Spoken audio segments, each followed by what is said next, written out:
There is no such thing as a lone human, written by GeneralLeia-SAOS. General Manuel Oscar Rodriguez Ibanez, also known as Maury, marched slowly across the tarmac, looking at the brigade of Marines and auxiliary units coldly. There had been an incident. The brigade was due to be deployed to the forward theater, where EarthGov had decided to establish a firm border with another species' territory. It had started with a debate over a couple uninhabitable worlds whose only redeeming feature was location, so that they could be used for ship resupply, refueling, and repair in a remote area.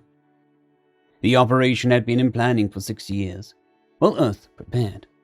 They had received intelligence reports about the enemy military capabilities, and they were enough to give even the most hardened veterans, like Maury, reason to pause. The brigade was going to be sent to one of the worlds, behind a legion of combat troops. The brigade consisted of a construction battalion unit, 3 combat battalion units, and a support battalion that would wind up staying on the constructor base and run day-to-day operations once the border had been firmly established. Maury paused in front of each combat unit, glaring at them, then moving on. Trouble from combat soldiers was the norm, which Maury knew from almost 40 years of service. But this time the incident was not from a combat unit. Well, probably not from a combat unit. He paused momentarily in front of the support unit. It was configured differently than normal, with the Administration and Information Specialist platoon in front. The vast majority of the platoon members were Chernatkiv, a species that seemed determined to name itself something unpronounceable to every other race. Humans generally just referred to them as space otters. Initially, there had been concerns that the term would be offensive, but the otters were so amendable that they actually complimented humans on quickly agreeing to an easy-to-pronounce designation. Humans really liked otters, which is one of the factors that caused the incident. There had been a drunken fight at a local establishment, apparently over natives harassing the otters after the owner had refused to serve them. The results were a handful of otters being injured, one seriously. However, Maury knew that the diminutive otters were less capable of violence and destruction than they were of flapping their furry little arms and flying, so they bore no responsibility for the current crisis. Then Maury walked and stood in front of the construction battalion. The guilty parties were undoubtedly here. He bellowed in a voice loud enough to be heard by the entire construction battalion. It has come to my attention that 2 days ago, soldiers from this brigade destroyed a cantina. I am aware that local patrons of this business were involved in an altercation with members of the brigade, and that the assault on the brigade personnel was completely unprovoked. We are working with local policia, and guilty parties will be held responsible. Maury paced in front of the battalion, then resumed. However, the actions of those guilty persons in no way excuses the destruction of La Cantina, especially not using Earth Force vehicles. Now, I want to know who was driving the bulldozer that leveled the cantina. I know it was a member of this unit, and I will hold every soldier responsible until I find out who it was. Turn yourself in, or turn in the guilty person. This has been elevated to diplomatic disaster, which must and will be handled immediatamente.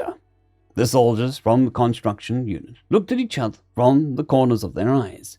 Then, as a unit, every enlisted soldier from the heavy vehicle company took a step forward and raised his hand. Maury glared at the company in frustration. He knew what this was, mutiny disguised as civil disobedience. With over 200 soldiers confessing, they were all attempting to protect the guilty individual.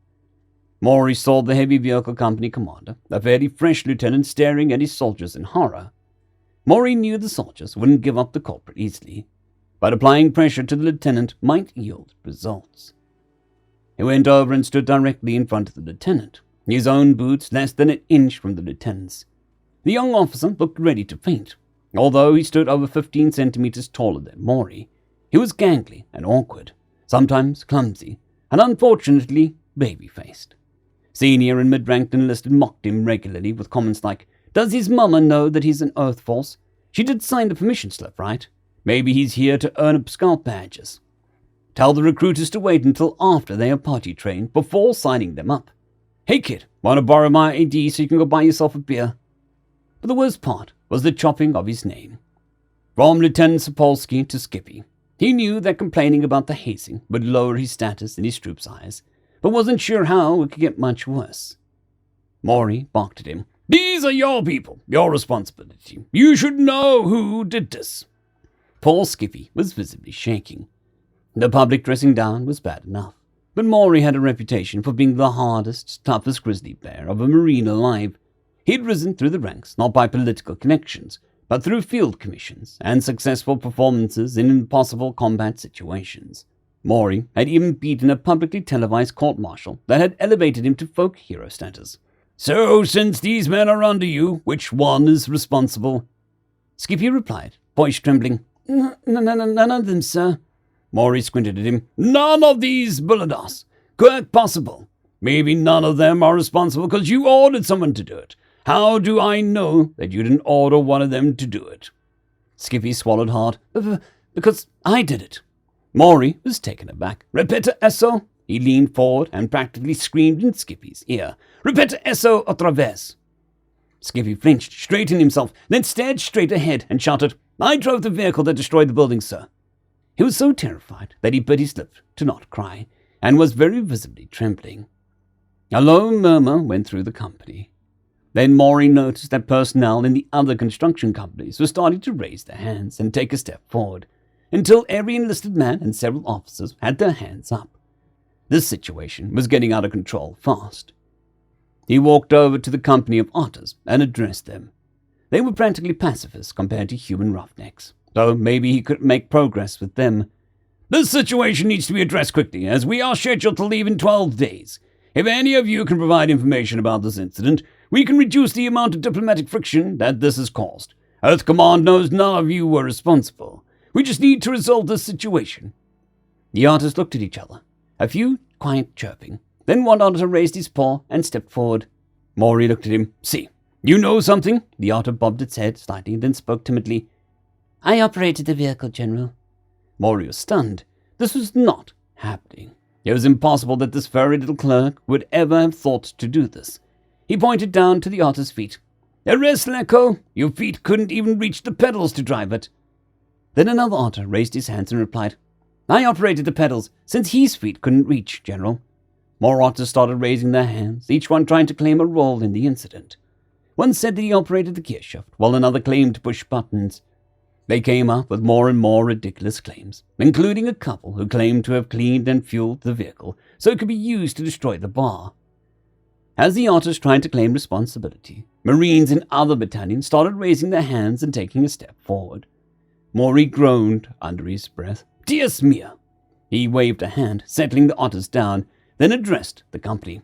Earthcraft did not want you to be integrated with the combat unit. It was thought that there would not be appropriate place for a frontline organization. But I advocated for your people because I knew, if nothing else, you are smarter than these cabrones. Maury pointed at the ranks of the human soldiers. But evidently we have rubbed off on you, and you are as stupid as we are. Maury closed his eyes for a moment as the otters began to bob their heads excitedly. He returned to the center of the formation, then bellowed orders. This brigade is officially under lockdown. All combat personnel will begin preparations for deployment immediately. Support staff, you will ready all logistics and inspections for conduct inventories. Construction battalion, you will be working 12-hour shifts to rebuild La Cantina. You will rebuild every last bit of it, down to the furniture. Any Marine who does not have something useful to do to prepare for the deployment will be assigned to assist the construction crew. Comprenden? The Marine shouted back, deafeningly, Hoorah! The otters were momentarily startled, but then shouted, Hoorah! Maury let out a pained sigh. Maybe this disaster could be salvaged after all. He barked out, Brigade, attention! Dismissed! As the troops left, snippets of conversation could be heard. Congratulations, Lieutenant Ski. It looks like your balls finally dropped. Well, since you otters are as stupid as we are, looks like you guys are officially one of us now. You know, the General ordered us to completely rebuild the bar. He didn't specify how we have to rebuild the bar. Oh yeah, I got some ideas. 12 days later, the brigade left, well prepared, on schedule, and with the bar completely rebuilt. The owner and local authorities were spitting mad. Half of all the furniture, restrooms, and other customer amenities were designed to the otter's small size. Not only that, but the brigade logo was on every surface: tabletops, doors, chair seats, chair backs, walls, inlaid into windows, on podium tops and sides, everywhere, inside and out the bar. The one exception was a brightly lit sign outside, used to attract customers. In place of the owner's old logo showing food and drink was available, the sign was animated to show an otter driving a bulldozer. The owner and local authorities had attempted to lodge an official complaint, but Maury told them in a very aggressive tone, "We have helped you.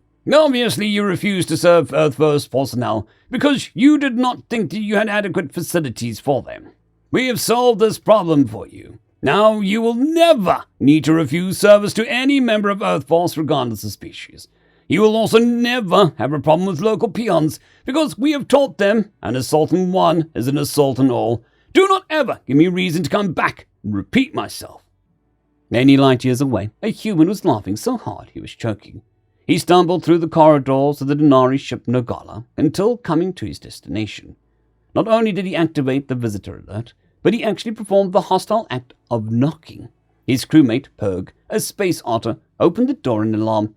"Oxidize, what has happened? Is there an emergency?" The human desperately gasped for breath and clutched his ribs from laughing so hard. Purg grew alarmed for his safety. The human seemed to be suffocating due to the seizure. "Lie down. I'll call the medical specialist to give you an emergency care. Do you have any injuries? Have you been exposed to toxins?" Rusty sat on the floor of Purg's quarters, catching his breath, so he could tell Purg the funniest damn thing he'd ever heard. Rusty had been a Terra Marine, and still had friends serving who passed along news of gossip.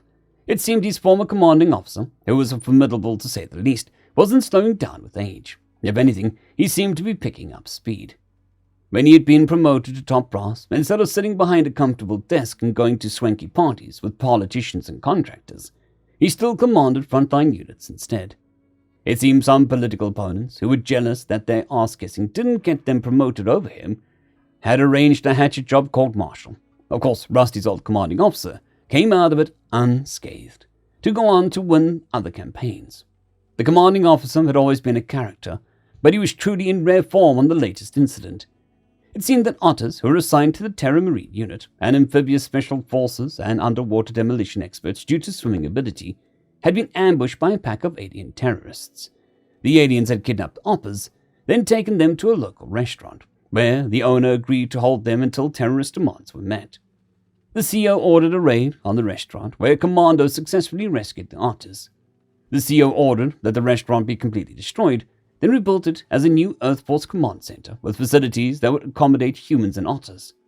It seems that a command center was also going to be the future site of military construction and engine school, because the logo had already been picked, an otter driving a bulldozer. End of story. I'd greatly like to thank our Tier 5 channel members, Caspar Arnholtz, John Creighton, Manatharia, 050, Dragzoon WRE, and Elijah Silvercross. Thank you very much.